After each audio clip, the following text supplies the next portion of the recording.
તો તે નથી, દેવર્ષિ નારદ છે. દેવર્ષિ નારદ છે. ઘણા કહે ને કે લાકડે માકડું લડાવે ને એ નારદ. નારદ મુનિ એ નથી. નારદ મુનિ એ છે કે જેને જેને મળ્યા ને એને ભગવાનના ચરણ સુધી નારદ મુનિએ જ પહોંચાડ્યા છે.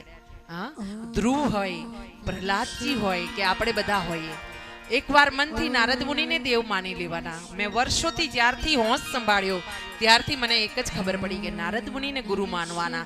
નારદ મુનિને પ્રાર્થના કરવાની કે હે ગુરુદેવ, મારા વાલા સુધી, મારા ગોવિંદ સુધી મને લઈ જાઓ, એનો રસ્તો બતાવો પ્રભુ. તમે બતાવ્યો તો ધ્રુવ મહારાજને.